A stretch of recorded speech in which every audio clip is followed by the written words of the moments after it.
Good afternoon, friends. Happy Easter. I hope that all of you have the opportunity to be with family or found family today, this Easter Sunday. And I wanted to share some thoughts that I had this morning as I went to Catholic Mass, which was different for me because I'm a Protestant and I typically go to Protestant churches. But I love on Easter Sunday in particular to go to a church that has a beautiful pipe organ and flowers and maybe incense and a choir. I love all the ceremony of Easter. I love the dresses and the hats and the suits. And it's easy for me to forget that that's not what Easter's all about.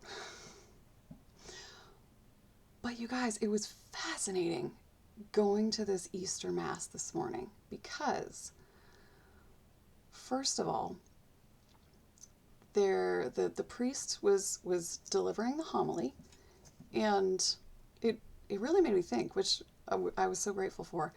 But in the middle of the homily, some poor guy passed out or something. There was this like horrible like wail across this giant cathedral, and like this noise, and the priest immediately goes, "We need a medic, please. Where's a medic?" And he stops the homily, and he goes across the cathedral to where the guy has just fainted and been injured. Guys, I was in awe of that.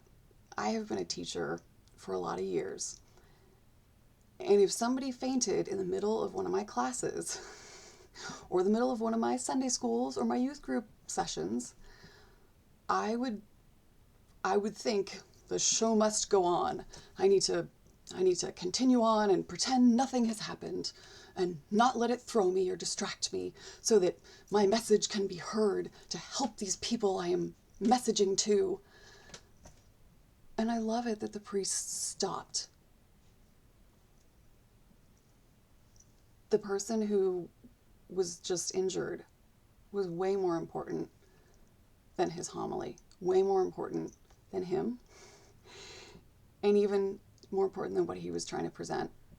He valued that person that he probably didn't even know over his position and even over helping people with his homily. That, guys, that was the coolest thing to watch.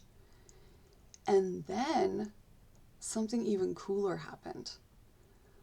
I think we were all kind of scared for the poor guy or whatever had happened over across the cathedral. And immediately, the entire sanctuary, everyone in the cathedral started praying, "Hail Mary, full of grace, the Lord is with us."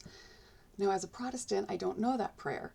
And as a Protestant, I don't actually believe that praying to Mary really accomplishes anything. Sorry, Catholic friends. So I was sad. I felt like I couldn't be part of this community that was all praying to Mary, because I don't believe praying to Mary really does any good. And I didn't know the prayer, which made me sad. So I started praying to God for the poor injured person. But it was the coolest thing to just be a part of this community that just instantly, immediately banded together and started praying for this person who was hurt, who was in trouble. It was such an incredible experience of community. And it was also extremely calming. Whatever had happened to the poor person who was hurt was, that's really scary when the priest or the minister stops the sermon in the middle and is like, "We need a doctor," and rushes off to whoever has had something happen to them. That's scary. You're like, oh my gosh, is the poor person dead? Like, what happened? Are they going to be okay? And everyone just started praying together. And part of the Hail Mary goes, be with us now and at the hour of our death. And from a Protestant perspective, as long as you substitute God in there, yeah, I want God to be with me now and at the hour of my death. And we didn't know if the guy across the cathedral was dying. But if he was, and even if he wasn't, everyone in the cathedral was praying that God would be with him out loud, together. It just blew me away. It was the most encouraging, comforting, awe-inspiring experience, and I'm so grateful. I mean, I'm sad for the poor guy, and I hope he's okay. They said the priest said he came too, so hopefully he's all right. So I'm not happy about whatever happened to the poor guy, but what I was so blessed by the opportunity to experience the church coming together and being there for someone right there in the moment, someone who desperately needed people to be there for him. And guys, if you can ever have an experience like that, preferably without someone getting hurt, I highly recommend it. But also, the priest was talking about loss, which on a day when we celebrate resurrection, loss is something incredibly important to look at. The priest was talking about how there are a million little losses in our lives, and we're good at slapping makeup on the losses and covering them up. But I'm reading a book right now that's talking about how we need to grieve losses, all the little losses, and how a lot of times we don't necessarily separate out the different losses that we experience. And when I had to divorce my abusive husband, I didn't just lose a marriage. I lost the status of being married. I lost the right to wear this beautiful ring. Sorry, it's backwards, guys. I lost the right to wear this beautiful ring on my other hand. With the ring that went along with it, I lost a best friend, even though he was a terrible human. He was the human I was closest to.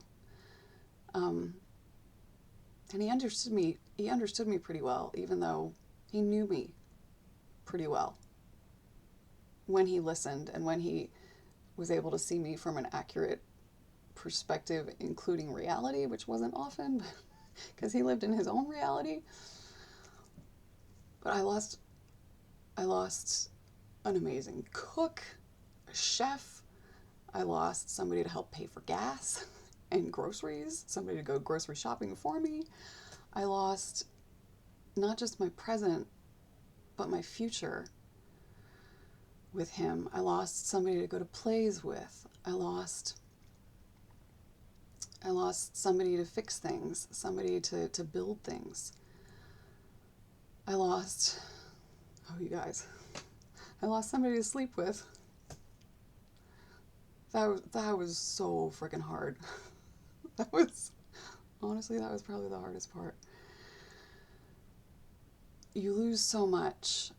And my grandmother has Alzheimer's, and so that's called an ambiguous loss, because she's still here with us, which kind of makes me sad, because honestly she'd be so much happier with Jesus, and that's where my grandpa is.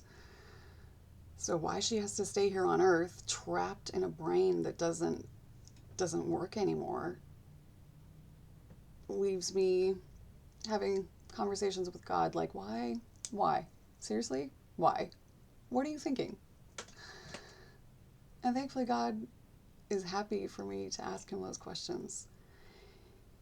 But that's an ambiguous loss, when someone's physically present but they're mentally, emotionally absent, or like if somebody's a POW, or they're physically absent but they're I mean, you're emotionally present with them, but, present, absent, when somebody has cancer, maybe when somebody is in an addiction, they may be all kinds of ways, or somebody's paralyzed. Maybe they're emotionally present and also physically present, but not exactly physically present. So when somebody's overseas, it's hard. It's hard, so hard because losses like that are kind of temporary in some ways. So there's no closure. So like maybe the person will never come back from overseas. My grandma definitely won't get her mind back in this lifetime. Maybe somebody will recover from the stroke and maybe they won't. And you just don't know. And that the waiting, the ambiguous loss, when you don't even know how deep or how permanent the loss is or not, is, guys, it's so hard. And it's so important that we acknowledge that we grieve it, that we don't try to just stuff it down like I did for years and years. Don't do that, guys. It's not healthy. I am paying for that now. I am working my butt off in therapy and reading good books about loss. And it really hit me today. In the service this morning, we were singing Christ the Lord is risen today, or Jesus Christ is risen today, depending on whether you're Protestant or Catholic, I guess. I'm never quite sure which church sings it which way. I think I've sung it both ways. I'm sure I have. Anyway, Jesus Christ is risen today. Alleluia. Sons of men and angels say, Alleluia. Who did once upon the cross suffer to redeem our loss. Alleluia. Guys, I don't know how many times in my life, how many years in my life I've sung that song. And it just hit me this morning. Suffer to redeem our loss. What losses was Jesus suffering to redeem? What losses in your life was he suffering to redeem? Sure, he was suffering the loss of his life so that our lives would not, so that our souls would not be lost, so that we could live forever with him. He suffered because he loved us so much. He didn't want us to ever have to suffer alone without him. What kind of losses in your life today did Jesus suffer to redeem? And guys, please don't think what I have been taught in some church service or some book somewhere that we're supposed to enter into the sufferings of Christ. Like we have to suffer because Christ suffered for us. Guys, that is BS. I'm just saying, that's BS. We don't have to suffer because Christ suffered for us. I just read recently, and I thought this was the coolest thing, that when we suffer in the healing process, in doing the work of healing, of getting closer to God, of dealing with our losses, we are partaking in Christ's sufferings. And I just got a card today. I know it's Sunday, but I checked the mail today. And there was a card from the girl that I sponsor in India, which, guys, that doesn't make me a good person. That I never write to her. I'm a terrible, terrible, terrible sponsor. So I get this card from her, from this little girl in India. And for the first time ever, she wrote to me in English. It wasn't translated. And it was a verse, Philippians 3:10, that I may know him and the power of his resurrection, and may share his sufferings, becoming like him in his death. So, we become like Christ in his death when we suffer and die and grieve our losses, when we work through those losses, we grieve through those losses to gain health, redemption, resurrection, healing. And then ideally we can help bring that to others. I'm praying that you have an incredible Easter and that you are able, with grace, to see how your losses are redeemed and to work through that redemption.